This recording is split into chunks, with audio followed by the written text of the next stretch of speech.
salaamaaleykum chers internautes de ADN TV la chaîne leader ñu ngi leen di nuyu ku nekk ci turam ak santam foo leen mën a nekk ci Sénégal ak ci àdduna bi yëpp ñu ngi leen fay fekk di leen nuyu bu baax a baax di leen jox seen wàccuwaay ngeen dal jàmm ci émission bi nga xamante ne moom la ñu tuddee leader dans son domaine muy concept boo xamante ne dañu ko def pour dem vers la rencontre ci leader yi nga xamante ne vraiment ñu ngi liggéey bu am solo ci li nga xamante ne moom moo di seen domaine gis ngeen ne def nañu ay mairie yu bëree bëri jamono ji may wax ak yéen ñu ngi fii ci Kër Massar ñu toog ak ki nga xamante ne mooy monsieur le maire Moustapha Mbeng sant bi rek moom moo ko yàq mais sinon lépp jàmm ndax dalal nañu fi nga xamante ne mooy këram di quartier bu ñuy wax sant yàlla ñuy wax alhamdulilahi rabil alamin kon monsieur le maire ñu ngi lay nuyu bu baax a baax di kontaan ci ni nga ñu ubbilee say buntu ba ni ñu mën a sekk ak yow waxtaan ñu bàyyi la nga nuyoog internetu ADN TV. maa ngi lay nuyu bu baax maa ngi lay fay dalal jàmm. merci beaucoup comme ni nga ko waxee rek fii ci kër gi ci sant yàlla di nuyu tamit waa ADN TV. merci ci opportunité bi nga xam ne jox ngeen ñu ko tey ñu mën a jàkkaarloog internet yi wala jàkkaarloog sénégalais yi nekk ci réew mi ak même sénégalais yi nekk ci bitim réew ndax léegi nouvelle technologie yi moom yaakaar naa ne avancé boo xam ne. lépp loo ci def rek wala lépp loo ci wax rek yaakaar naa àdduna bi yëpp. ñi ngi koy gis ñi ngi lay seetaan. waaw di baalu àq ñëpp nag di profité ci occasion bi.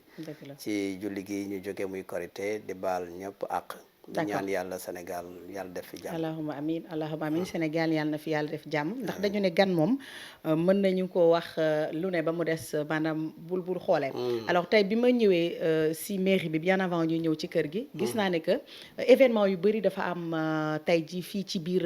Kër Massar. muy wane ne peut-être que yow jege nga torop li nga xamante ne moo di sa population. lu tax ma wax loolu mooy ne que ñu bëri tey ji xamuñu exactement lan mooy rôle lu maire. am na yenn compétence yoo xamante ne maire foofu la war a yem ak loo xamante ne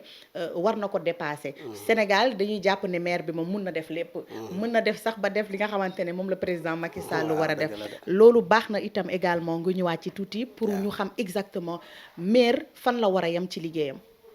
waaw d'abord loolu question bu am solo la waaye sax yaakaar naa ne lu metti la wala luy jafe la pour nga mën a limiter population bi foofu. parce que population bi ñoom li ñu xam mooy ñun gouvernement bi kenn lañ moo ñu ci gën a jege moom la ñuy gis moom lañ dëkkal mooy maire. donc maire mooy seen mairie moo yor seen mairie seen administration locale mais tamit mairie mooy seen état ñoom loolu lañ jàpp. moo tax ñoom compétence yi duñ ko différencier lépp loo xam ne am nañ ko comme problème rek ci yow la ñuy jubal directement ñëw ne problème bii lañ am te dañoo bëgg mu saafaraw. léegi nag yow comme man li ma faral di wax rek man dama naan man du ma nekk maire boo xam ne boo ñëwee ci man dama naan la lii du sama compétence. mënu ma ci dara. ndaxte tamit aussi man maa war a porter le plaidoyer des populations. ci li nga xam ne compétence su état la. boo ñëwee bu dee sama compétence la ma def ci li ma ci mën. su dee du sama compétence aussi ma dalal la. defal la ba pare nag porter plaidoyer bi auprès de l'état pour fexe nu ko état réglé wee man loolu laay doxee ci depuis bi ma nekkee maire ba léegi. d'accord muy depuis 2014. macha allah depuis 2014 ngay jéem a dab li nga xamante ne moom mooy bànneexu population bu Kër Massar. Kër Massar nekk dëkk boo xamante ne dafa yaatu macha allah parce que sànq maa ngi naan Kër Massar macha allah mi ngi gën di màgg. alors depuis 2014 ba léegi est-ce que monsieur le maire tey jii mën nañu wax loo xam ne mën na ci joxañ ne lii ay réalisation loo xamante ne man def naa ko fi bi ma ñëwee ak léegi te askan wi ñu ngi ko doon jooy. waaw loolu mooy def bilan rek. tax yaakaar naa ne xam nga maire moom sooy def campagne électorale di dem ci population bi dafa am loo xam ne moom ngay wax population bi maanaam mooy programme su ma jëlee mairie bi dinaa ko jëlee fii dinaa ko yóbbu fee. donc loolu programme la. waaye nag tey boo faluwee ba nga xam ne yaa ngi toll ci sa fin de mandat.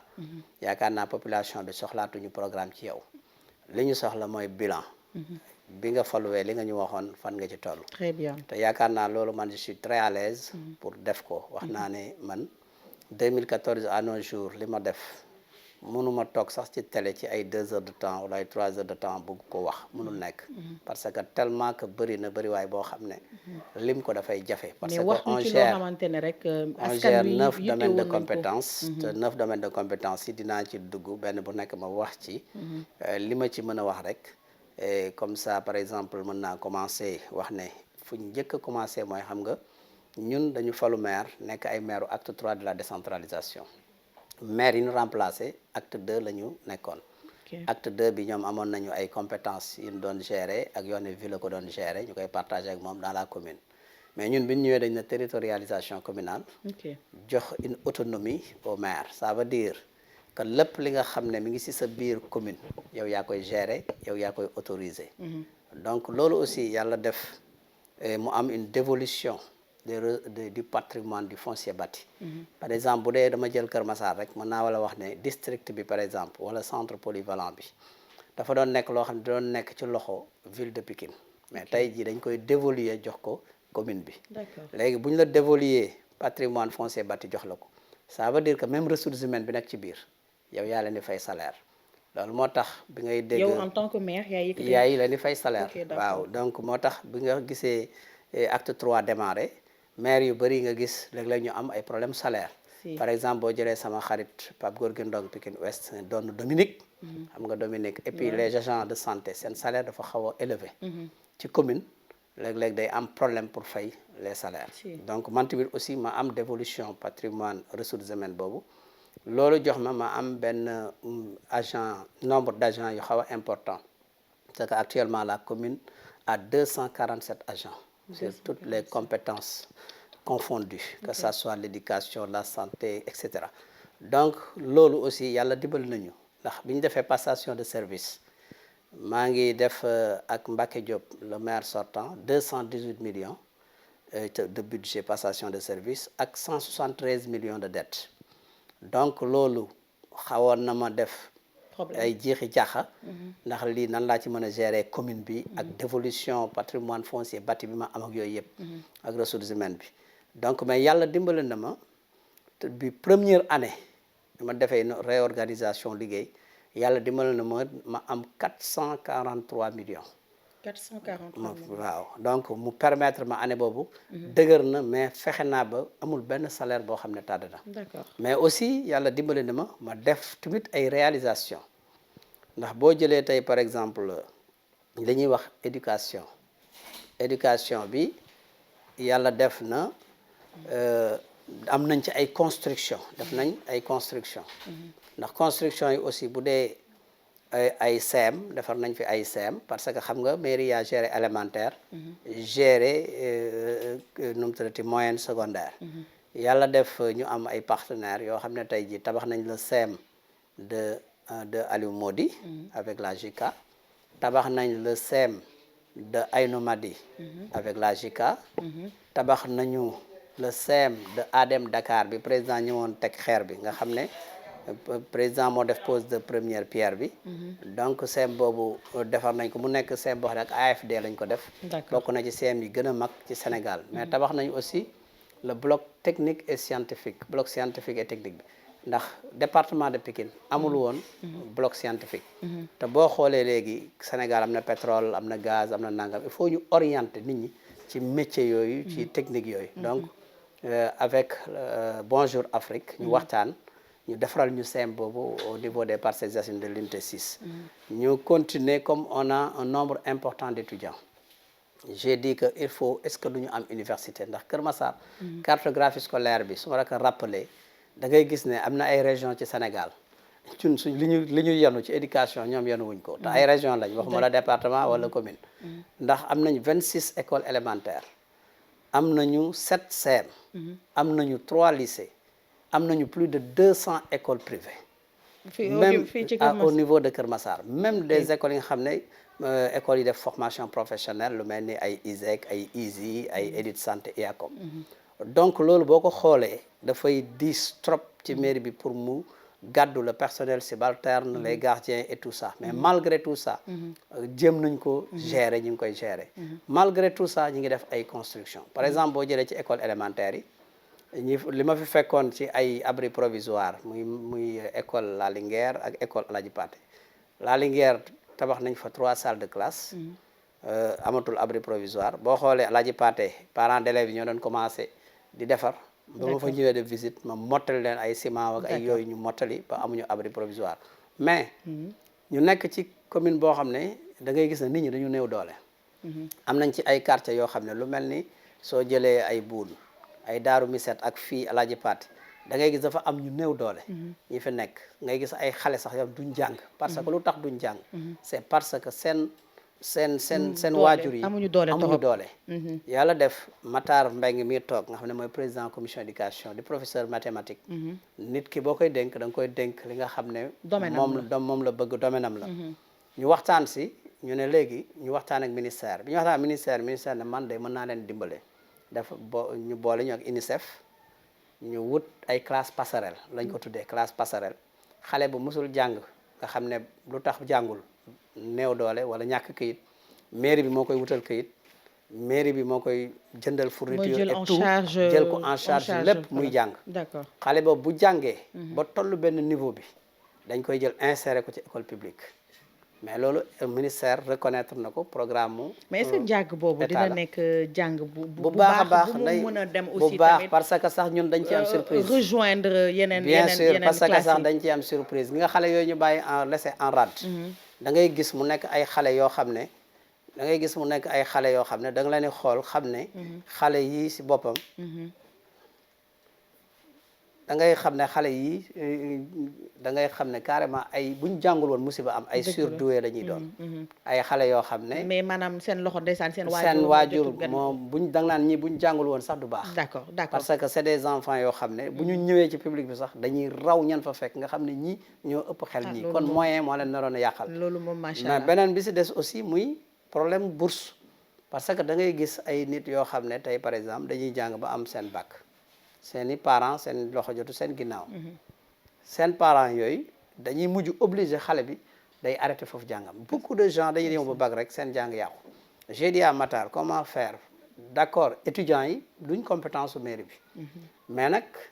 il faut ñun ñu xool ndax ay jeunes Kër Massar lañ nan lañ leen di jàppale ñu waxtaan ak ay école yu am renommée sax yu mel ni Iman en face université yu mel ni ISEC yu mel ni Élite Santé yu mel ni IACOM yu mel ni SUPENG école yu bëri Easy et cetera lu mat 12 écoles wala plus ñu def ak ñoom convention léegi bu dee ne 90 000 lay war a fay par exemple école bi daf ñuy baal 45 000 yi 45 000 yi ñun ñu fay ko wax étudiant bi moom mu inscrire moom su inscrire rek day jàng année bi yëpp yàlla dimbali nañ ci biir loolu tey am nañu 4668 bourses ay élèves ak étudiants yoo xam ne tey mairie bi moom moo ko jël en charge macha allah loolu am et puis dans le budget mais choix bi aussi budget bi aussi choix bi non dañuy def appel rek nan lay demee est-ce que choix bi dañuy def appel rek non dañuy def appel parce que yàlla dimbali nañu ba ñu ko commencé lancer appel ne képp koo xam ne bëgg nga bourse demal mairie ba nga bindu ñu may la bourse chaque année le nombre biy bindu ñëpp la ñuy may amaguñu benn année boo xam ne nit bindu na ñu segg ne wàññi nañ kii wala wàññi nañ kee day fekk ñun li ñuy am sax ci offre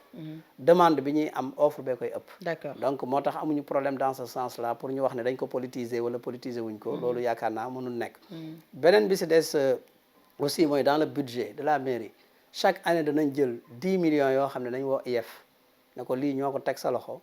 jàppale ko pour nga jënd ci ay craie wala ay fourniture pour l'école donc loolu c'est sur l'éducation mën naa yem foofu mais mën naa ci liman leneen d'accord parce que côté réalisation léegi ñu jëm sur la santé voilà sur la santé waaw ñu jeex côté réalisation ñu dem ci santé ñu dem ci santé bi waaw ma bàyyi éducation santé bi aussi bi ñu fi ñëwee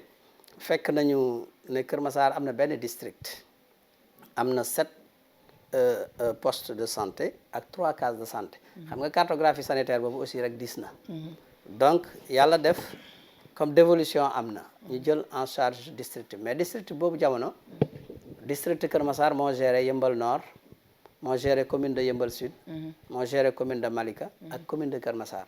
mais sax yàlla dafa def ñun ñu am ay dëkkandoo yu bokk commune de département de Rufisque ndax xam nga Kër Massar mooy dernière commune Pikine dañu am ay frontières ak communes yi nga xam ne ñoo féete Rufisque lu mel ni Jaxaay dañ fiy ñëw yu mel ni Malika dañ fiy Malika dañ fiy ñëw yu mel ni Tivaouane Peulh dañ fiy ñëw te ñoom ñoo ñu gën a jege ñooñu tamit ci district Kër Massar la ñuy ñëw ndax moo fi nekk structure bu tane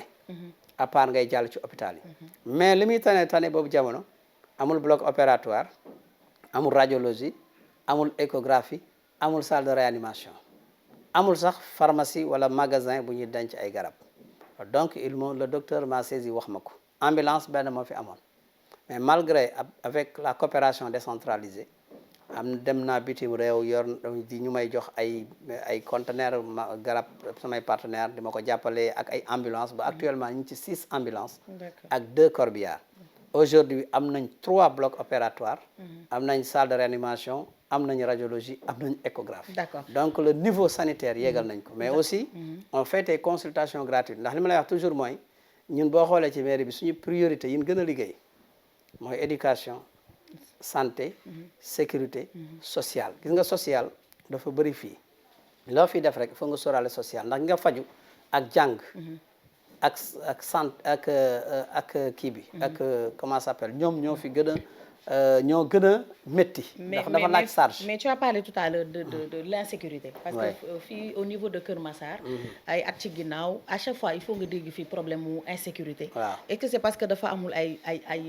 gendarmerie dafa amul wala parce que waaw insécurité bi vraiment bi may ñëw toujours kon ma dugg ci bilan sécurité rek ma arrêté centre bi foofu ce bilan sécurité man compétence boo wax mën naa ñëw jox la sama bilan jarul bind jarul dara ça y est dans ma tête ndax maa ko liggéey maa ko def nit ki li nga def da nga koy wax aisément clairement muy génn sans problème man bi may ñëw di nekk maire Kër Massar poste la amoon en face marché Aïnou Mady boobu 4 éléments de gendarme 5 ñoo fa daan nekk parce que poste la sécurité Kër Massar amul woon agression rey nit tout le temps ngay dégg nga dégg Kër Massar am na ku ñu fa rey am na ku ñu fa jaam am na ku ñu fa li ma falu si jamono boobu ma dem gisi le ministre des forces armées d'alors bi fi nekkoon ñu waxtaan mu ne ma man day boo amee espace mën naa la tabaxal am naa fi benn projet gendarmerie ak logement ci biir ma ne ko loolu am naa espace bi mu ñëwee espace bi nekk Parcelles Assainies unité 10 unité 11 moom laa leen jox espace ba boo xoolee sur le plan dañu defoon police d'accord bi ma leen ko joxee sax am na benn association bu nekk foofu ñëwoon nañ seet si ma ne ma pourquoi ngay jël suñu espace bi mu nekk police ba pare nga koy joxe ñu fi def gendarmerie man leen les espaces publics sont gérés par la mairie patrimoine état la mairie démembrement état la mairie la ko état di jox état mairie mooy gérer donc arrêté bi ma def pour ñu def fi gendarmerie c'est parce que sécurité Kër Massar laay liggéey ëllëg bu ñu amee police ñu seet beneen espace yàlla def na gendarmerie bi ñu tabax ko ba mu pare ba def ci ay logement ñu dépassé 5 gendarmes ak 4 mais tey am na 15 éléments yu fa nekk 15 éléments yi sax toujours ngeen dégg may kaas ne état bi na dolli parce que 15 éléments mënul gérer 25 kilomètres carrés 140 quartiers d'accord commune boo xam ne nekk na 2 fois temps bi dafa xaw a gaaw te am na yeneen question yoo léegi aussi commissariat actuellement plaide naa à l'Assemblée nationale comme je suis député ministre de l'Intérieur bi mu fa ñëwee pour ñu am commissariat pour renforcer cette sécurité aujourd'hui jox nañ ko espace fële au niveau de la zone de recasement 2500 mètres carrés commissariat bi tabax nañ ko ba pare te su paree commissariat lay doon boo xam ne dañuy defar passeport foofu dañ fay defar carte d'identité am na ay violon yëpp am na tamit ay logement d'accord waaw côté emploi des jeunes aussi tamit parce que tamit gis nañ ne au niveau de Kër Massar ñëpp dañu basé wu ci commerce bi c'est parce que peut-être fii dafa amul yeneen entreprise yoo xamante ne daf fi nekk parce que ñëpp ñu ngi ci marché yi di jaay et tout et loolu tam également ça pose problème parce que à chaque fois problème voilà du loolu parce que xam nga Kër Massar ñu bëri maîtriser wuñ Kër Massar xamuñu ko bu baax Kër Massar dafa nekk benn carrefour dafa gis nga rond point boobu l'entrée de Kër Massar dox dajale de l'entrée de Kër Massar da ngay gis ne tey ñëpp ñuy dem ay Tivaouane Peulh ay Niague ay Lac Rose ay Bambilor ba route des Niayes bi dañuy jaar par Kër Massar ñiy dem ay Yëmbal nord Yëmbal sud Malika jaar péage bi ñëpp Kër Massar la ñuy jaare